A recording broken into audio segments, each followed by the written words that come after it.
That was Ronnie Coleman, 8-time Mr. Olympia, bodybuilding champion. And what he gave us is a very important lesson. Conditions build capacity. Bodybuilding is a great metaphor for life because you don't get on stage by accident. You don't just start there. You don't decide, you know what, today I'm gonna go compete. You put in work, hours, months, exercise, cardio, getting your diet on point, and you get there. First time I stepped in the gym, I go, it's 6 a.m., it's a group of older guys who are there, and I go to bench because I'm trying to transform my body, and I'm like, benching is the way to do it. I throw 135 on there because that's what I've seen other people do. I got maybe 2. I was looking real Zoran out there. I got maybe 2. And then the bar got stuck on my chest. Old guy walks up, gets the bar off, and he goes, "It's all right, young fella. We all start somewhere." Fast forward a couple of years, 225 gets stuck on my chest. Had to have a friend come and help me get it off. That's just life. We build capacity over time. Now I bench 135 with no problem. I put up 225 pretty easily. But it was built over time. In the bodybuilding world, they would call it progressive overload. It's adding weight over time, getting better and better. And the same is true for life. Conditions build capacity. Life is forged over time. It is forged by being lived. What you go through is what shapes you. And this is probably one of the most important lessons that we can learn in life. It is stop trying to avoid the hard things. Stop trying to avoid the pain. The search for an easy life is what often leads us into a harder life. It is the painful moments, the difficult moments, the ones that we wish we could take back, that help make us into who we are supposed to be. The easy life doesn't exist. I've been on this earth long enough to know that if you really talk to people, I'm talking really talk to them, you really get inside their heads and their hearts, you will find that no matter how rich someone might be, or how beautiful they may be, or how talented they may be, life is just not that easy. We all face difficult moments. We all face challenges. We spend our time comparing our behind the scenes footage to everyone else's highlight reels. And we assume, well, this person, because they have these things, their life must be easier. And if I can just get that, then life will be what I want it to be. That's not real. No one likes hard things. I get that. No one likes pain, but pain has purpose. It is a necessity for life because what we face, it shapes us. I think I always say this, that life makes sense when you look back 5 years. That when you look back 5 years, you can see the things that were frustrating you, the things that were hard, that felt like the end of the world. You see how the dots connect. And you see how what you experienced over there was preparing you for this moment. And without that, you wouldn't be here. The journey that I am on right now, with this Substack, with this YouTube, I can place the exact moment of frustration in my life almost 4 years ago that led me to this place. And if I'm real, that moment of frustration, there was a point of joy that met it. That joy turned into more frustration, which led me to this place. And if I go back 5 years before that, there was some frustration that was met by joy, that led to more frustration, that led to more joy. That it's this never-ending cycle. That what seems really painful and hard in the moment ultimately becomes the thing that makes us who we are. There's a great exercise that you can do called the life story exercise, where you look at key milestones and moments as chapters in your life, and you write them out. And when you plot them, when you plot the trajectory of your life, you can see how not just the good things, but it's also the bad things that brought you to where you are.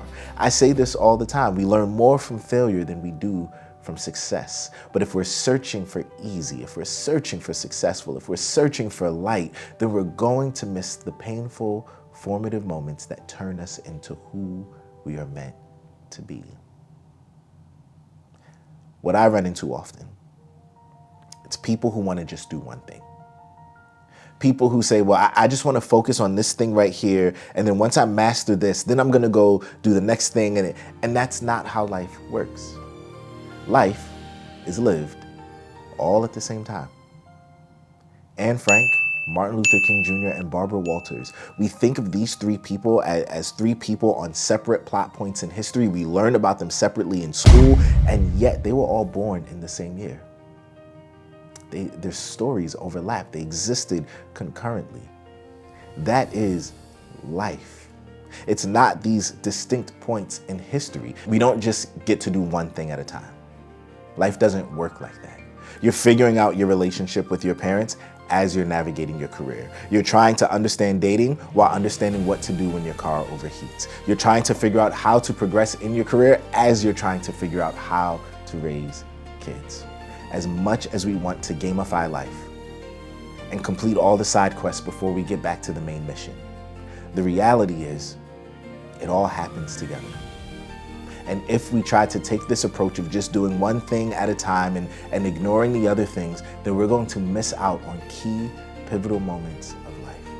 Your growth will be stunted. You will not enter into the level of maturity that you could have because you were only working on one thing when in reality it was all happening at the same time.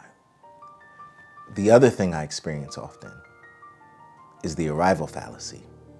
This idea that if I can just get here, if I can just make it to this place, then everything will be all right.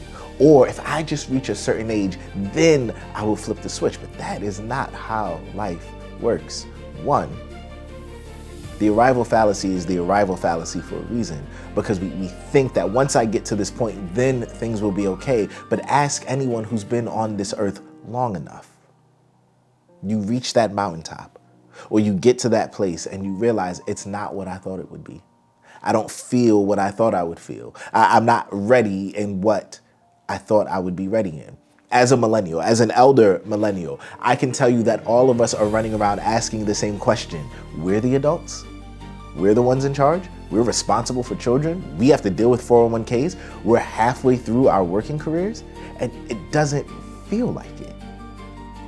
I can tell you, pushing 40, I still feel very young in so many ways. And anyone who is like 3 years older than you at this age will tell you all the time how young you are.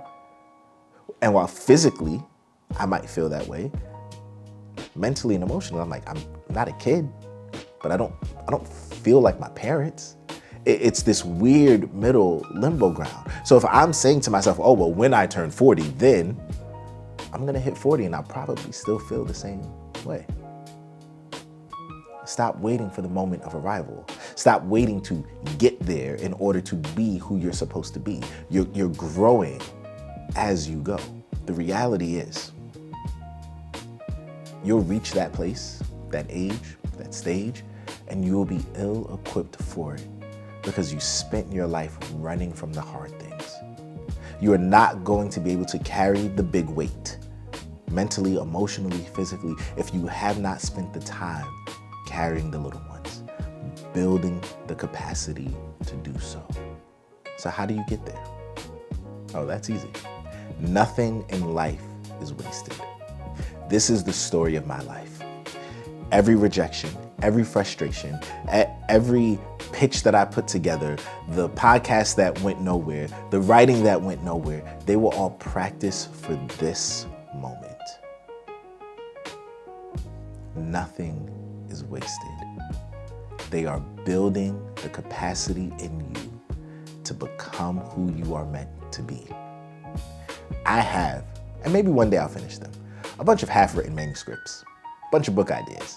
But the book that I'm currently working on, I wouldn't have had the capacity to write those chapters had I not had the practice over here. My ability to look down the camera and talk, that comes from years of podcasting with my friends, just talking, just figuring things out, learning. Nothing is wasted. Experiment, try new things. Because if we're talking about gamifying, I don't know if this is the correct term. Gamers, you can correct me in the comments, but you're gathering XP in all the new experiences, right? Gathering XP in order to boost your credits and credentials to help you get to the next level. I am where I am because of what felt like a series of honestly disconnected and random points of pain that when I connect the dots have brought me to right here. That's what I mean when I say there's purpose in pain. And if we can see that, then we're not going to let the hard things crush us. We're not going to be crippled by every slight and every frustration. We're not going to let the things of life that seem like they're supposed to break us actually break us. You may be bent, but you will not be broken. Consider the palm tree. Palm trees are really tall and really thin, and they exist in these places with a lot of hurricanes and a lot of rainstorms, a lot of torrential downpours. And yet, if you watch the palm tree, it doesn't break. It bends, but it doesn't break because palm trees have incredibly deep roots. And it is those deep roots that allow the palm tree to stand in the midst of the storm. Consider your life in the same way. Each of these moments, each of these frustrations, these slights, the promotions you were passed up on, the pitches that failed, the business you started that didn't go anywhere, they are building deeper roots. So when the storms of life hit, you might bend, but you are not broken. Remember post-traumatic growth.